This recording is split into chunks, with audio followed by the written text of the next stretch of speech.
Stand by. Attention on deck!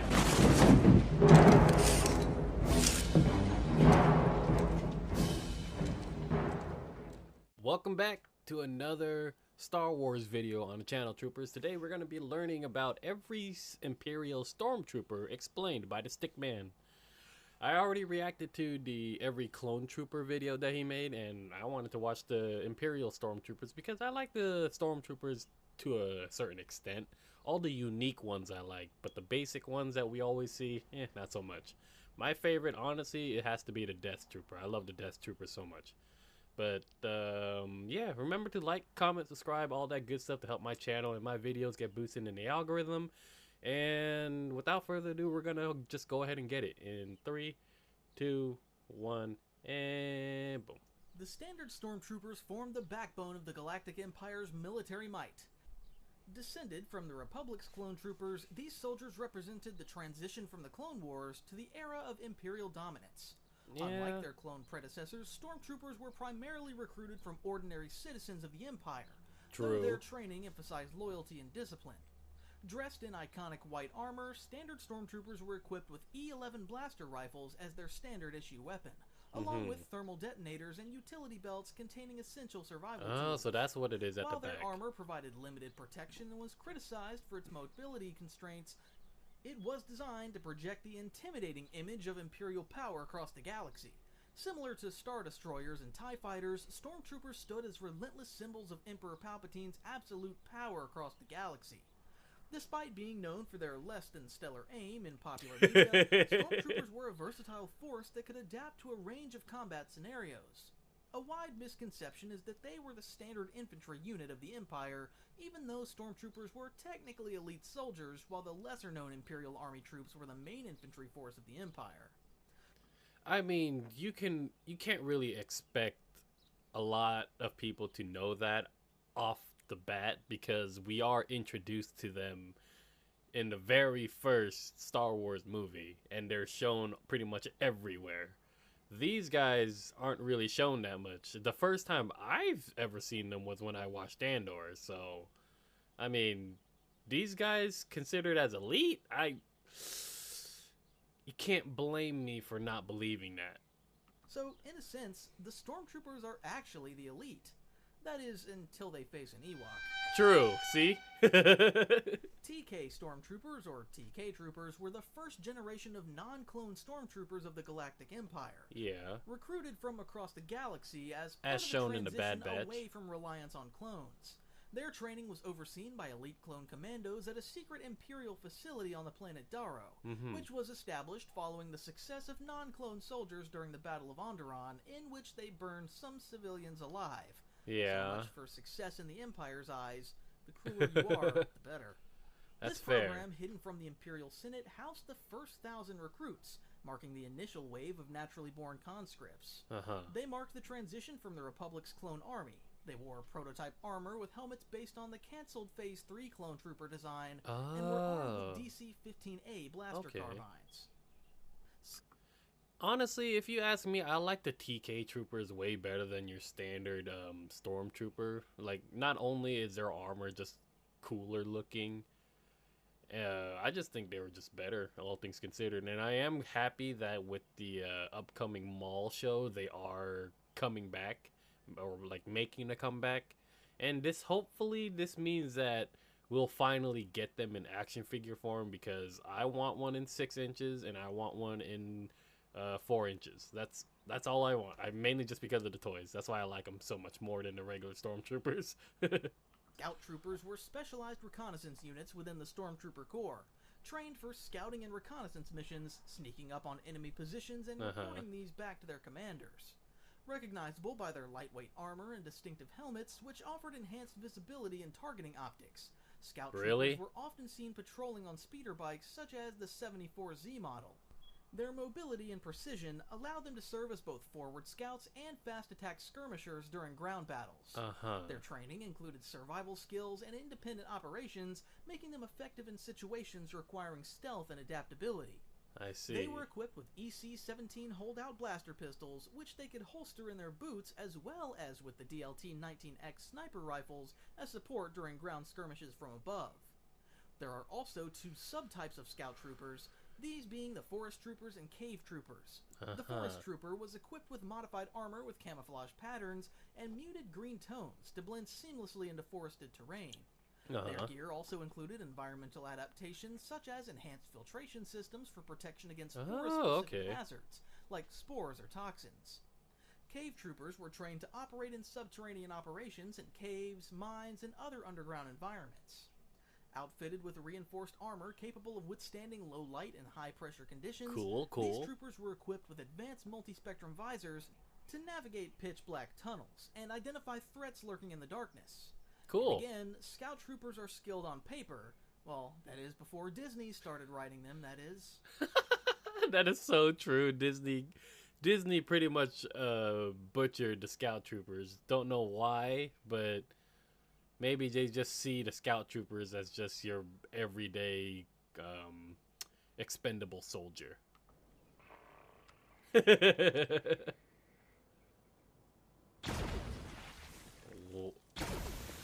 What?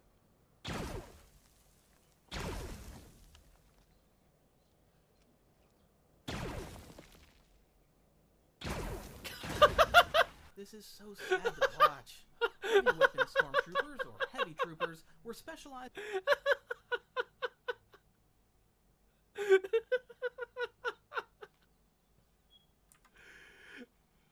Oh, poor guys. Poor guys. So sad to watch.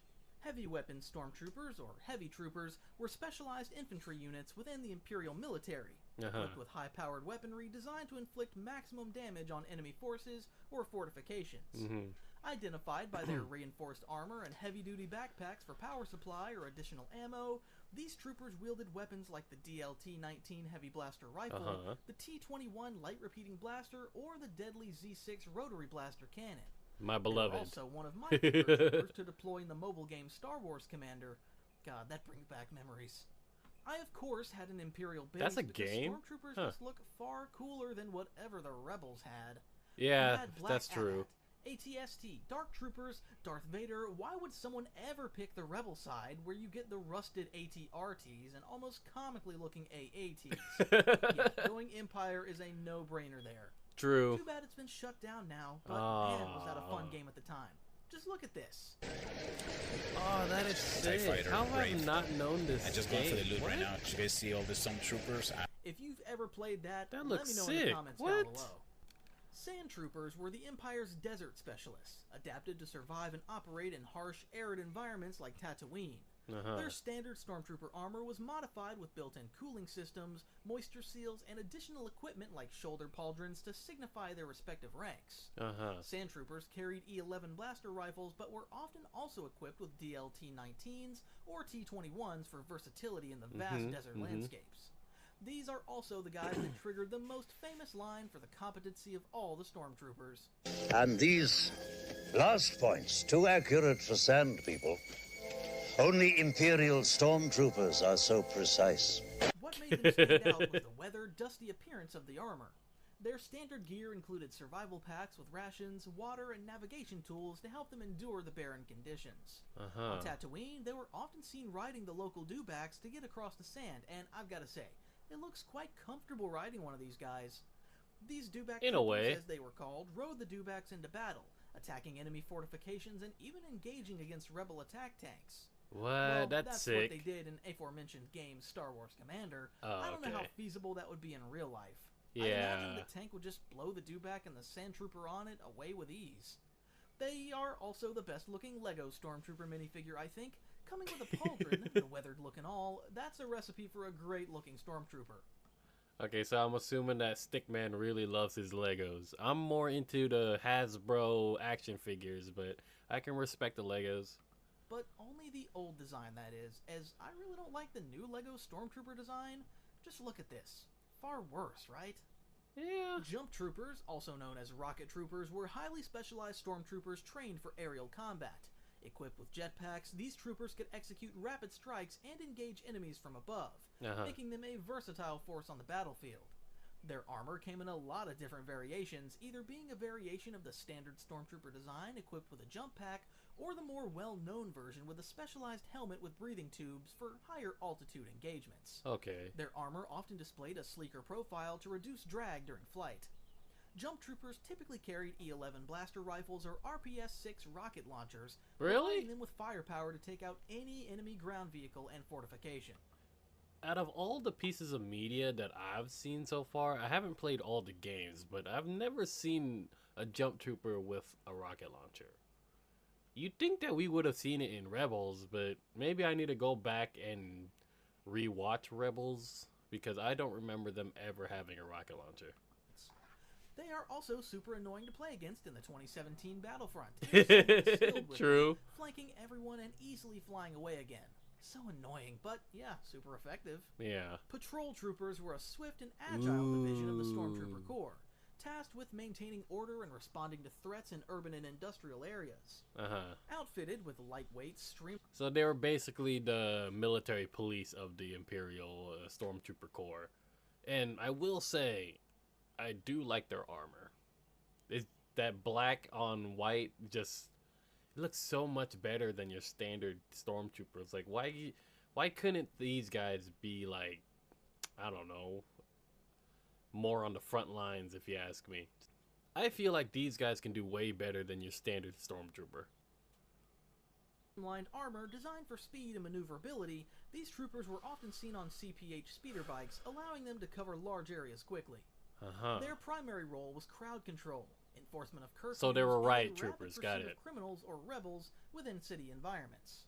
Armed with EC-17 blaster pistols, patrol troopers often operate as a visible reminder of the Empire's presence in more developed regions. They were most notably introduced and seen in Solo, a Star Wars story on Corellia, where they chased after Han and Kira on their CPH speeder bikes.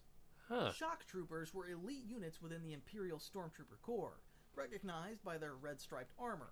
Primarily assigned to high-security installations, they also served as riot control units or personal guards for key Imperial officials. Shock troopers were heavily armed with heavy blasters, riot shields, and occasionally electro staffs for close-quarters combat. Just like the clone shock troopers, they were mostly deployed on Coruscant, serving as the security police force there. Okay, that makes sense. The Imperial shock troopers' first appearance is most notable in the 2015 Battlefront game, where you could spawn as one of Palpatine's bodyguards being armed with a T-21 before they were replaced by the more fitting Royal Guards as Palpatine's bodyguards. Fair. Artillery troopers, also Oh, known these as mortar troopers are so cool. were a specialized branch of the Imperial military. Distinguished by their yellow striped armor and the equipment they carried, these troopers operated portable mortar launchers capable of striking targets from a safe distance. Very Artillery unique. Troopers were equipped with targeting computers and communication systems that allowed them to coordinate with frontline troops and adjust their aim in real time. Their role was pivotal in prolonged battles where precision bombardment could turn the tide of combat. They first appeared in the episode of The Mandalorian where one was seen launching mortar shells at Fennec Shan before being taken out by Boba Fett in his grand return to the big screen. Well, that was before the disaster of the Book of Boba Fett, so I think calling it a grand return holds true for that context. Yeah, the Book of Boba Fett was honestly so boring. I still haven't finished it yet because it just... What the hell was that show? Everything...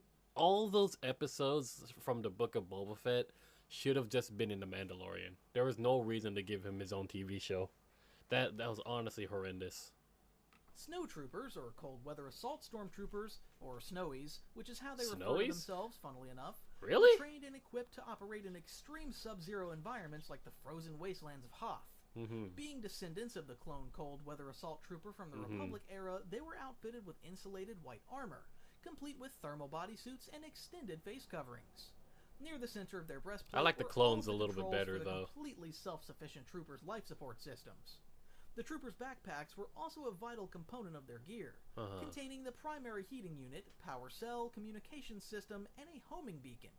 These packs also doubled as power sources for additional equipment. With their suits' internal power and provisions, Snowies could endure even the harshest frozen conditions for up to 2 weeks. That's cool. Often armed with E-11 blaster rifles, snowtroopers were a versatile force capable of engaging enemies with these icy terrains. Their units were also often equipped with portable E-Web heavy repeating blasters for suppressive fire. And of course, their most notable deployment was during the Battle of Hoth, where they took Echo Base. Notably, their armor also looks just badass, like Trine telling them a joke, and he just stands there all silent and menacing. Gives you goosebumps. And so far, they haven't been ruined yet by seeing them being terrible shots. Yeah, that's fair. Wet Weather Gear Stormtroopers, also known as Mimban Stormtroopers, were a specialized variant of these guys. I actually really like them. On the swampy mining planet. My favorite thing about the Mimbam Stormtroopers is like their little visor up here on their helmets. It makes them a little bit more unique, you know? Mimban. Their armor was adapted for the harsh environment with added flexibility for improved mobility. Equipped with E-11 blaster rifles, they also wore bandoliers and waterproof capes, which were essential for navigating the planet's swamps, and just looks great as well, if I might add. As we all know, everyone just... I guess it's just, I still don't really understand the point of the cape. I feel like it was just there just for aesthetics and just, you know, just to make them a little bit more unique looking, I guess. Looks better with a cape. Which is best presented by Batman, Darth Vader, Director Krennic, and of course, Lando. So yeah, Stormtroopers with capes, that's a yes every day of the week. I guess. Range troopers were elite soldiers in the Imperial military, known for their resilience. They wore advanced Vambrace armor and helmets that combined design elements from Imperial combat assault tank pilots and shore troopers. Their heavy armor featured external fur, lining, and chest plates reminiscent of cold weather assault stormtroopers. Armed with E-10R these guys are rifles, amazing. range troopers also utilized magnetic gription boots, granting them secure footing on high-speed vehicles like trains, where they could be deployed while these vehicles were still moving, as was seen in the Han Solo movie. Renowned for their toughness, they often regarded other Imperial forces as soft amateurs and less capable in comparison, which is understandable considering they literally are deployed sideways atop of trains moving at around 500 kilometers per hour. True. That's basically like NASA training for space there. They are also, to date, the most expensive D2C Stormtrooper variant figure there is nowadays, and boy, do I regret not getting them on release, because I was thinking about it when they came out with the Solo A Star Wars story wave, but I went like, nah, they'll be released again in some battle pack. See, this is why I don't collect Legos, because the figures are so hard to get. Like, I've only recently purchased the 4-inch version of the Range Troopers and the 6-inch version of the Range Troopers, and it's like, I'm happy to have that. If I were to ever get into Lego, which I highly doubt I ever will, I would be very upset, just like Stickman here, because I would not be able to get these figures. Honestly, also, to talk about the Range Troopers, I do wish they were shown more. I know Solo came out relatively recently, and they did make a comeback in Andor, I think, season 2 or whatever. But we need more of these guys. These guys are way better than just your standard snow trooper, if you ask me. Yeah, that was 6 years ago. Shore troopers, or coastal defense troopers, were Imperial soldiers trained to secure and patrol tropical and coastal areas. Their tan and blue armor was designed for camouflage. Very unique troopers, man. Love these guys. Blending into environments like the beaches of Scarif. Shore troopers' armor was lightweight, similar to the scout troopers, allowing for greater mobility in humid conditions while still offering protection. They were armed with E-22 double-barrel blaster rifles or standard E-11 blasters. Shore troopers had 3 distinct ranks, each with unique armor markings. Really? Regular troopers wore sand-colored armor with a red band on the right arm and a white stripe on the left shoulder guard. Cool. Squad leaders had a sand blue stripe on their breastplate and shoulders, along with a comma on their belt. Captains featured predominantly blue breastplates, sand blue left shoulder guards with additional blue and yellow stripes, and limited leg armor for greater mobility. That's very Akin to cool. Scout troopers. A well-known, or perhaps more realistically lesser well-known, former shore trooper is Del Meeko, who appeared in the 2017 Battlefront 2 campaign as part of Inferno Squad. Before becoming an elite trooper, he was just having the best time in the Star Wars Galaxy's version of the Maldives. Death troopers were... Honestly, I really do like the shore troopers. Every time I play the 2017 Battlefront 2, yes, I do still play it every now and then. All of my trooper skins are all shore troopers. Like, they're really, really amazing. I love them so much. Their armor just so unique, so cool looking, you know? Ooh, my favorite troopers, the Death Black Troopers. armored soldiers serving as bodyguards and enforcers for high-ranking Imperial officers such as Grand Admiral Thrawn and Director Krennic. Their sleek, matte black armor featured advanced So systems, cool. including encrypted communication devices, enhanced targeting sensors, and voice scramblers to intimidate enemies and maintain operational secrecy. Renowned for their lethal precision, Death Troopers were masters of close-quarters combat and long-range marksmanship, making them versatile and deadly in any scenario. They were usually armed with a mix of SE-14R blaster pistols, E-11D blaster carbines, and DLT-19 heavy blasters. Their recruitment criteria was also extremely strict. Death Troopers underwent strict selection, requiring to have been at least 1.95 meters in height, and candidates also faced surgical enhancements that elevated their strength, speed, and stamina to superhuman levels. In the field, they operated in small units, with each member focusing on a specific expertise. So with that, these troopers symbolize the Empire's most fearsome and enigmatic forces, as well deserving so considering their sick design. Very true, and honestly, Disney needs to get off their ass and actually just make like a Death Trooper movie or something. Just like with my Clone Trooper video, I said that if there's something like Star Wars Galactic Marines, you make that into a movie, people would go to the theaters and watch that. The same thing could be said for here. The Star Wars Death Troopers, just a movie solely on the Death Troopers. That would be absolutely amazing. You can basically take inspiration from Spartans from Halo and just turn that into a movie. Just make it Star Wars like I don't see how hard it is to make this into modern media. Genuinely, they are my favorite Stormtrooper variant design to date. Let me know yours in the comment below. I'm always curious to hear your thoughts, but it's hard to beat the Death Trooper. Yeah, my favorite especially is the Death Trooper with the pauldron and the mag pouches. Like, it just looks so cool. The regular version looks cool as well. It's just like, but it's just like a tall Stormtrooper with black armor. The pauldron and the mags make him very, very, very more unique. This picture was my desktop wallpaper for the longest time, and I still love it. The Dark Troopers were advanced battle droids or infantry exoskeletons designed with heavy Stormtrooper-like plating, enhanced weaponry, and jump packs. The Empire's Project Dark Trooper was split into 3 phases, each building on the previous one. Phase 1 Dark Trooper was the earliest version, a skeletal droid made of lightsaber-resistant frick. It was equipped with a vibrosword attached to its right arm, a blast shield on its left, and a small jump pack for short bursts of speed to enhance melee strikes. Primarily used as a sentry, it had visible power cords and couplings. Why is he using sentry? Phase 2 Dark Trooper was a more advanced unit, outfitted with armor plating, a jump pack, and an assault cannon capable of firing 400 plasma shells and 20 missiles without reloading. Additionally, it carried the Arc Caster, a weapon that unleashed powerful bolts of electricity. This version became the most commonly deployed combat unit. Phase 3 Dark Trooper was the most powerful and ambitious design. This model was significantly larger and stronger than the Phase 2.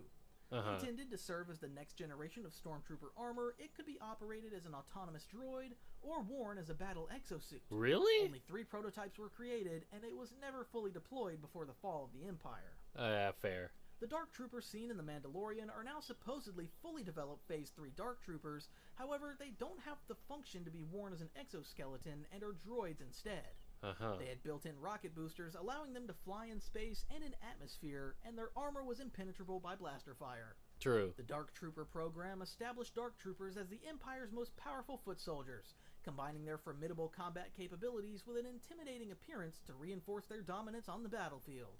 Flame Troopers were special. I still like the Death Troopers a little bit more. Maybe if they build on the Dark Troopers a little bit more, I might like them. But they're just Imperial droids. Don't really care. But I swear that during the Phase 1 Dark Trooper program, there were human experiments. Correct me if I'm wrong, but I'm pretty sure there was human experiments. Like soldiers were taken and then swapped their limbs or whatever with droid stuff and all that, you know, like making them into androids in particular.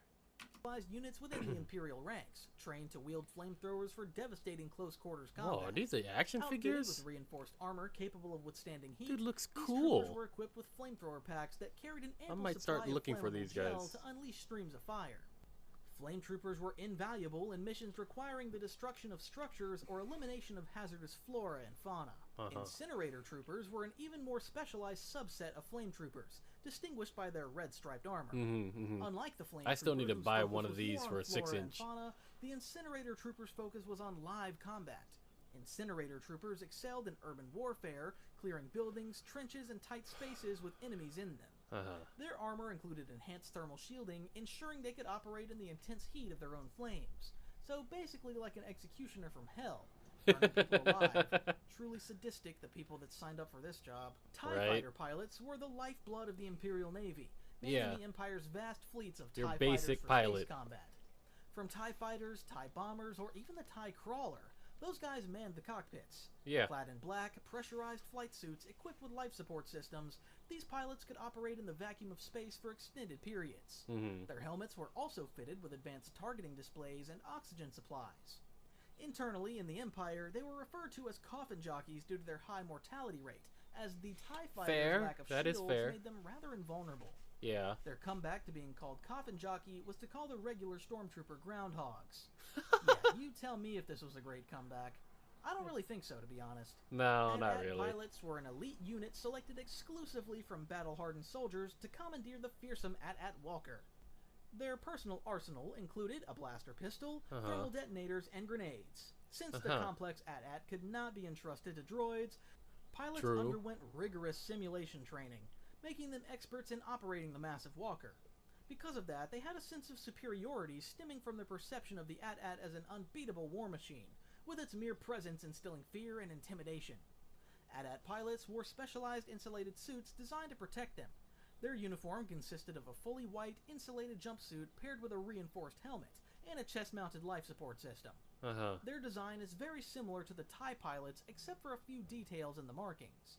Most notably, they appeared, of course, during the Battle of Hoth, sitting in the AT-AT cockpit in front of General Veers. Special Forces troopers, most famously represented by Inferno Squad, were the elite of the Imperial military, tasked with high-risk, high-impact missions. They usually conducted sabotage, infiltration, and assassination missions in any environment, being highly trained for any scenario. Inferno Squad itself was a small, hand-picked unit led by Commander Iden Versio, known for their versatility and exceptional skill. Their black armor incorporated advanced tactical enhancements, including stealth capabilities and built-in survival systems. Though their appearance didn't differ much from the TIE pilot's outfit, Special Forces troopers were armed with a range of weapons, from SE-44C blaster pistols, DLT-19X sniper rifles, to TL-50 heavy repeater blasters, which they mastered. Most notably, you can see them during the 2017 Battlefront 2 campaign and follow their somewhat lackluster story through it. Purge troopers were elite Imperial... I'll be honest with that. It's like they are such a cool little squad, but all they have is just a mid-campaign story. They need to expand more on that. They should make a movie, honestly, for that. If the game didn't really do anything for them, they should make a movie or maybe a TV series, or like, I don't know, maybe just like a 6-episode series for them. It'd be really cool, you know, to see their origin stories and then how they fell and all that stuff. Soldiers specifically trained and Purge equipped to hunt troopers. Jedi and other Force-sensitive individuals. Acting as the Inquisitorius' primary enforcers, they were deployed in the aftermath of Order 66 to help eliminate the remaining Jedi across the galaxy. Purge troopers were armed with an array of weapons tailored for anti-Jedi combat, such as electro-staffs, shock batons, or blaster rifles equipped with high-yield projectiles. The shock baton Purge trooper, man. Hasbro needs to get off their ass and hurry up and make this figure. I know, it's basically the same thing as this guy, just without the pauldron and the comma, but come on, we just want an official figure, you know, in 4 inches and in 6 inches. Like, my Purge Trooper and many other collectors' Purge Trooper collection is almost complete. We just need an official version of this guy. Like, come on, Hasbro, please hurry it up. Purge troopers were initially comprised of enhanced clones, but over time, they were replaced by conscripted recruits subjected to intense training and indoctrination. Which is probably what happened at the time of the Kenobi show, because what was the game? The Jedi Survivor and like Fallen Jedi or whatever with Cal. Those are still clone troopers that survived and all that and were pretty much loyal to the Empire. But I believe that at the time of Kenobi, when we see these guys specifically with this helmet, these are recruits that were specifically trained for this. They most notably appeared heavily in the Jedi Fallen Order. Oh, there we go. And they certainly have a spot as a sick-looking enforcer of the Empire. Definitely. Shadow Troopers were a covert and highly specialized variant of Stormtroopers equipped with advanced stealth technology. Their black armor was equipped with a portable cloaking device, rendering them almost invisible. Oh, okay. Thus, they could appear out of thin air in front of unsuspecting troops and gun them down. Additionally, they utilized sound dampening tech and helmet systems that allowed them to operate silently and unseen, making them perfect for infiltration and ambush. Shadow Troopers were often deployed for critical missions, such as sabotaging rebel bases or retrieving sensitive intelligence. They operated in small squads and overwhelmed enemies through surprise attacks utilizing blaster rifles, which are very grenades, cool, and jetpacks. Yeah. They are quite popular because just like Black Spider-Man and Black Superman, Black Stormtroopers just look great. Yeah. Hence, they're almost always a skin option for Stormtroopers in any Star Wars game ever. Except for Battlefront 2 in 2017. We still don't have this guy. Man. Luckily, I did manage to get this figure in the 4-inch version for the vintage collection. However, I am unlucky to get it for the 6 inches. These things are so expensive in the 6 inches. I've seen only one listing on eBay, $100 for a 6-inch action figure. They've only made the Shadow Troopers in one little pack from like early 2000s, and they haven't made a new one yet. I don't know why, but Hasbro, come on, man. Y'all like money. Might as well give us stuff that will give you money. Now for some of the lesser-known troopers, we'll speed run through these. Tank troopers were specialized operators tasked with piloting the Empire's heavy ground vehicles, such as the Occupier combat assault tank seen on Jedha. Tank troopers wore white plastoid armor inspired by Coastal Defender stormtroopers. Their distinctive helmets were shared with AT-ACT pilots and Juggernaut pilots as well. Which, by the way, are impossible to find in 4-inch version. They're so expensive. Like, they are the opposite of the Shadow Troopers. These guys in the 6-inch versions are very cheap, very easy to find. But in the 4-inch version, impossible to find for a good price. The cheapest I've seen one of these guys in the 4-inch version was $60. Like, are you kidding me? I'm not paying $60 for a damn 4-inch action figure. Drivers were Imperial personnel responsible for operating a variety of ground and atmospheric vehicles, including speeder bikes, AT-ST walkers, and cargo transports. Mainly shown in the Rebels. Armor featured lighter plating compared to standard stormtroopers, offering greater mobility and flexibility for piloting tasks. Their helmets were streamlined with wide visors for enhanced visibility. Swamp troopers, also known as mud troopers, were trained to operate in humid and waterlogged environments. Though not officially part of the Stormtrooper Corps, they did often fight alongside them. Their armor was designed with advanced filtration systems to protect against the toxic gases and other hazards commonly found in swamp ecosystems. They also wore rebreathers for navigating through murky waters or low-oxygen environments. They appeared in Solo, a Star Wars story, fighting on Mimban alongside the Mimban Stormtroopers. When I first saw these guys, I will be honest with you, I thought these guys were technically like Phase 1 Stormtroopers, like a different branch compared to the TK Troopers. I thought it was like, okay, TK Troopers, and then these troopers, and then Stormtroopers. But I guess they're just a different corps. Elite Squad Troopers were an experimental division These within guys, the Imperial hell yeah. military, designed to integrate conscripted soldiers into the ranks alongside remnants of clone forces. Most famously led by Crosshair of Clone Force 99, these troopers were distinguished by their black Phase 2 clone armor, symbolizing their elite status. They got killed pretty fast, though, by Crosshair in the finale of Season 1. Well, duh. Sea Troopers, also known as Aquatic Assault Troopers, were a specialized branch of the Empire's forces trained for underwater operations and aquatic combat. Their armor was sealed and pressurized to withstand the depths of oceans and equipped with rebreather systems and fins for underwater maneuverability. I don't think anybody really cares about these guys, though. And were deployed on oceanic worlds such as Moncala. Space Troopers were heavy-duty stormtroopers equipped for combat in the vacuum of space. Outfitted with reinforced pressurized armor and jetpacks for zero-gravity maneuverability, these troopers could operate in boarding actions and assault incoming ships. Their armor included oxygen supplies, thermal regulation systems, and magnetic boots for gripping onto surfaces in zero-G environments. They can be seen briefly on the outside of the Death Star, even. Riot-controlled troopers were specialized units designed to suppress uprisings, maintain order, and break up large crowds in urban and industrial settings. They acted as a visible show of force, using their weapons to disperse mobs and subdue any agitators. Lava Troopers were black... So, the Riot Troopers are different from the Shock Troopers, then? Is that what you're basically telling me? Armored stormtroopers stationed at Darth Vader's fortress on Mustafar. Their heat-shielded armor allowed them to operate in the planet's extreme conditions. Armed with E-11 blaster rifles, they guarded and defended the fortress from potential attacks alongside Magma Troopers and Crimson Troopers.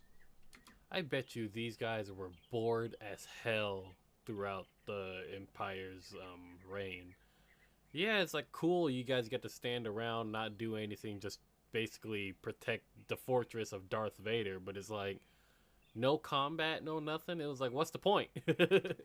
Magma Troopers wore specialized stormtrooper armor designed for high-temperature environments, featuring a respirator connected to a backpack to protect against so that's what makes these guys gases. unique. Okay. They were armed with weapons such as the E-11 medium blaster rifle, T-21 light repeating blaster, and DLT-19 heavy blaster rifle.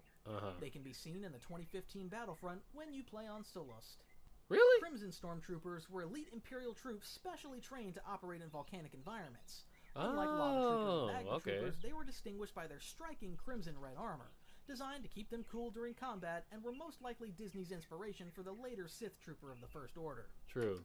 I have seen this figure in the 6 inches version. I haven't really cared about getting it, but now that I know what they are, I might actually start buying one.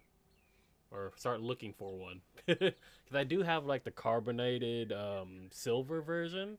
I don't know if he's going to put them in this video, but I might actually get this figure now.